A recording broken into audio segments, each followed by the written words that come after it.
जय श्री राम। हर हर महादेव। जय हिंदू राष्ट्र। हिंदुत्व दर्शन आपका अपना चैनल है और उस पर आपका हार्दिक अभिनंदन है। और मित्रों, आज एक खास विषय को लेकर के आप सबके समक्ष मैं प्रस्तुत हूँ।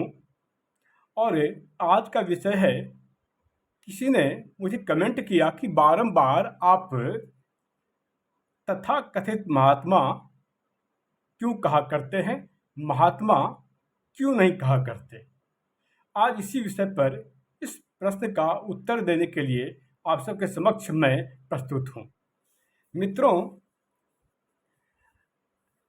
आज के संदर्भ में हम एक कविता के आदी हो गए हैं और ये कविता है, रघुपति राघव राजा राम, पतित पावन सीताराम, ईश्वर अल्लाह तेरो नाम, सबको सम्मति दे भगवा।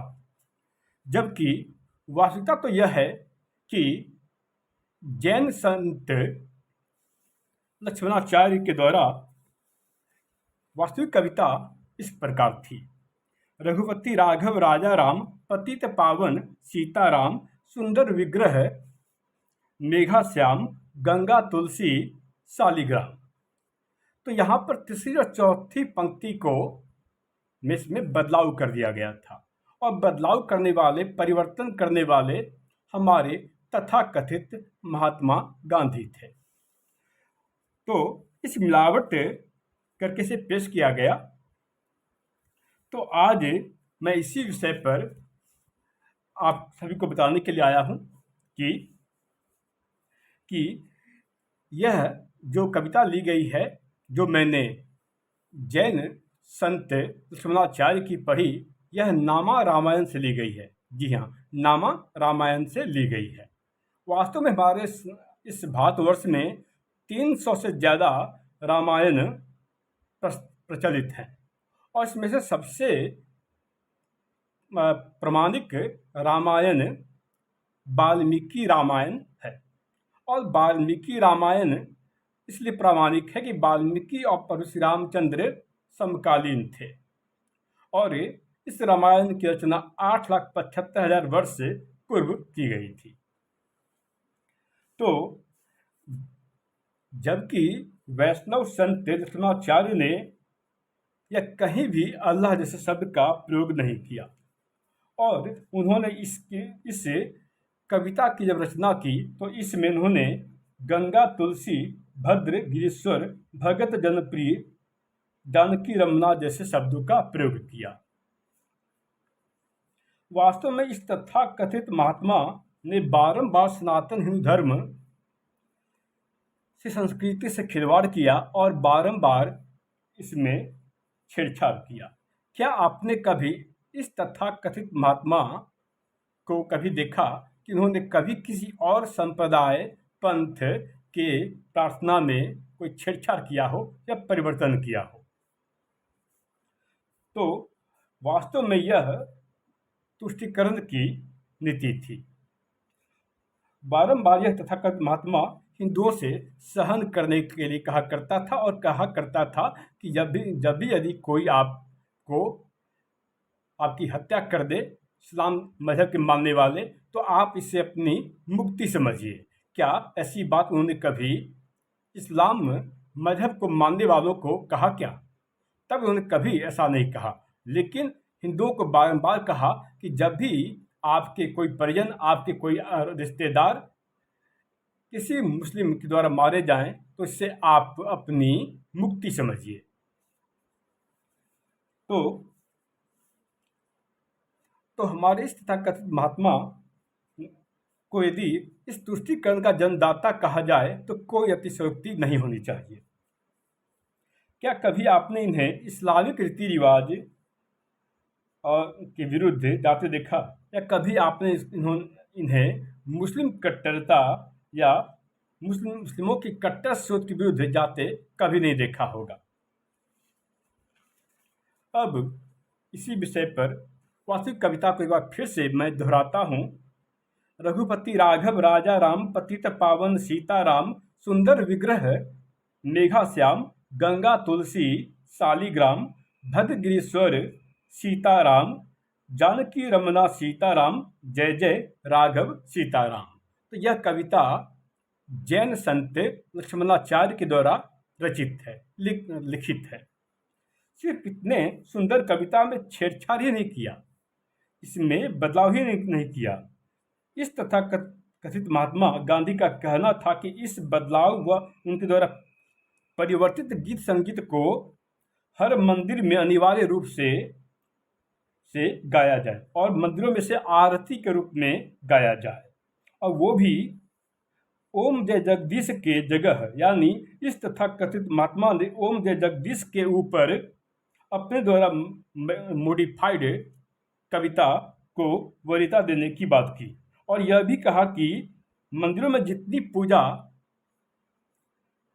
भगवान की, देवता की होती है, उतनी ही पूजा आराधना अल्लाह की भी हो। तो भगवान और देवता की पूजा तो हो सकती है, पर अल्लाह की पूजा हमारे मंदिरों में क्यों हो? बात यहीं तक नहीं थी। दूसरी तरफ इनका यह कथन था कि मेरे द्वारा परिवर्तित मॉडिफाइड कविता को सिर्फ मंदिरों तक ही सीमित रखा जाए, इसे मंदिरों में ही गाया जाए, मस्जिदों में से नहीं गाया जाए। तो अब क्या आपको नहीं लगता कि यह सनातन धर्म के अघोषित और प्रत्यक्ष रूप से सबसे बड़े शत्रु थे?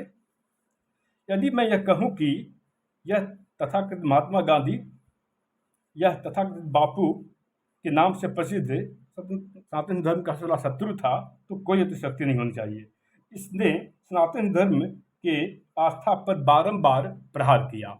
इस बात के साक्ष्य आपको सुप्रतिष्ठित लाइब्रेरियन गिरिजा कुमार के अनुसार इस तथाकथित महात्मा ने ब्रह्मचर्य के नाम पर 18 महिलाओं, स्त्रियों के साथ ब्रह्मचर्य का प्रयोग किया। ब्रह्मचर्य अपने आप में ही एक बहुत ही पुनीत और बहुत ही अच्छा कार्य है, और सनातन धर्म के मानने वालों को पता होना चाहिए, प्रभु इंद्र, भगवान इंद्र और भगवान श्री कृष्ण, ये दोनों ही बहुत बड़े ब्रह्मचर्य थे।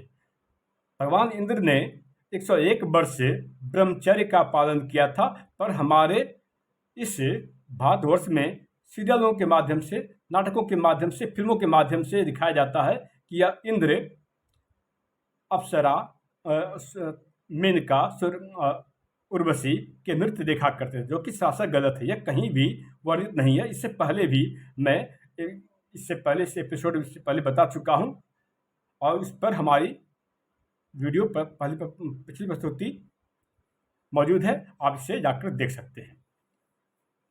तो और उन्होंने कहा, गिरिजा कुमार के अनुसार इस तथाकथित गांधी ने 1.5 दर्जन यानी 18 स्त्रियों, औरतों के साथ ब्रह्मचर्य के नाम पर यह नग्न होकर सोता था और नग्न होकर स्नान किया करता था, और इन 18 महिलाओं से मसाज भी करवाया करता था, जिनमें निम्न स्त्रियों के नाम इस प्रकार हैं, और के नाम इस प्रकार हैं, जैसे कि मनुबेन, सुशीला नायर, आभा, बीबी अमतुस्सलाम, प्रभावती देवी। और इसमें मनुबेन इनकी पोती के समान थी, और इनकी 17 या 19 वर्ष की अवस्था में इन्होंने इसके मनुबेन के साथ ब्रह्मचर्य का प्रयोग किया। इसके साथ ही साथ सुशीला नायर के साथ भी इन्होंने ब्रह्मचर्य का प्रयोग किया, और उनके साथ थे यह नहाते और सोते थे। और आभा, जो कि इनके भतीजे की बेटी थी, इसके साथ भी इन्होंने ब्रह्मचर्य का प्रयोग किया। और प्रभावती देवी, जो कि जयप्रकाश नारायण की पत्नी थी, इनके साथ भी इन्होंने ब्रह्मचर्य का प्रयोग किया। और इस तथाकथित गांधी के कारण 1930 से 1940 ईस्वी तक दोनों पति पत्नियों में गांधी को लेकर के आपस में झगड़े हुआ करते थे, और जयप्रकाश नारायण ने कहा था, मैं जीवन भर गांधी को कभी माफ नहीं कर सकता। विश्व भर में मशहूर लेखक वेद मेहता ने एक पुस्तक लिखी थी और इनके द्वारा लिखित पुस्तक का नाम है Mahatma Gandhi and his apostles. और इसमें उन्होंने बताया है कि यह महात्मा ब्रह्मचर्य के नाम पर कैसा कैसा प्रयोग करता था शीला नायर के साथ, क्षमा कीजिएगा, शीला नैयर के साथ। और शीला नैयर के साथ यह नग्न अवस्था में स्नान करता था। और यह पेज नंबर 204 और 211 में वर्णित है। ये बात फिर से बता देता हूँ। इस पुस्तक का नाम है Mahatma Gandhi and his apostles से, पेज नंबर 204 और पेज नंबर 211। ठीक ऐसे ही एक और ही पुस्तक है संपूर्ण गांधी वांग्मय, खंड 79, पेज नंबर 229, खंड 86 पेज नंबर 520, खंड 94 94 पेज नंबर 367। और खुद तथाकथित महात्मा गांधी का लिखित पुस्तक है की टू हेल्थ। और इस पुस्तक के पेज नंबर 46 काफी उल्लेखनीय है। और मनुबेन के द्वारा अपने मरने से पहले, वास्तव में जब मनुबेन 19 वर्ष की अवस्था में थीं, तो इस तथाकथित गांधी ने इनके साथ ब्रह्मचर्य के नाम पर प्रयोग किया। इस कारण से मनुबेन को शारीरिक और मानसिक रूप से बहुत ही आघात लगा और अज्ञात में इनकी मृत्यु हुई। और इनकी जो लिखित पुस्तक का नाम है द लास्ट ग्लिम्पसेस ऑफ बापू, और इसमें पेज नंबर 334 काफी महत्वपूर्ण है। और इसके साथ ही साथ एक और ही पुस्तक का नाम है my days with Gandhi, and this book is written by Nirmal Kumar Bose, NK Bose. तो इन सभी पुस्तकों के माध्यम से आपको पता चल सकता है कि मैं इस महात्मा गांधी को तथाकथित महात्मा गांधी क्यों कहता हूँ। उन्हें यह उत्तर मिल गया होगा जो यह मुझसे कहा करते थे कि आप इन्हें महात्मा गांधी की जगह तथाकथित महात्मा गांधी क्यों कहा करते हैं। वास्तव में यह एक मनसाहत की बात है कि मैं उन्हें महात्मा गांधी की जगह तथाकथित महात्मा गांधी कह रहा हूँ, और इसके जगह मैं कुछ और शब्दों का प्रयोग नहीं कर सकता, क्योंकि यह एक जो प्लेटफॉर्म है और यह सभ्य लोगों का, और इसमें हमारे बहुत से कुछ माता पिता सदृश लोग हैं और हमारे बहनों की तरह, भाई की तरह हैं। इसलिए एक अच्छी भाषा का प्रयोग करते हुए मैं अपने बातों को रखता हूँ। तो इन्हें मैं सनातन हिंदू धर्म का सबसे बड़ा शत्रु मैं ऐसे ही नहीं बोल रहा। इस तथाकथित महात्मा गांधी ने एक बार दिल्ली के बंगाली कॉलोनी में एक मंदिर में यह जाकर नमाज पढ़ रहे थे। जी हाँ, मंदिर में जाकर नमाज पढ़ रहे थे। तब नाथूराम गोडसे ने इनसे कहा कि क्या आप में इतनी हिम्मत है कि मस्जिद में जाकर कि आप भागवत गीता का पाठ कर सकते हैं। ऐसे कुकृत्य पर आप ही तय करें कि नाथूराम गोडसे ने इनकी हत्या की या वध किया, क्योंकि इस तथाकथित महात्मा गांधी ने मंदिर में प्रार्थना समाज में नमाज पढ़ी, लेकिन जीवन पर्यंत कभी मस्जिद में जाकर श्रीमद् भागवत गीता का पाठ नहीं किया। इन सभी क्रियाकलापों के बाद आप यह तय करें कि पंडित नाथूराम गोडसे ने इस तथाकथित महात्मा की हत्या की या वध किया। और दूसरा, आप यह भी तय करें ये सनातन हिंदू धर्म का सबसे बड़ा शत्रु था या नहीं। तब तक के लिए जय श्री राम, हर हर महादेव।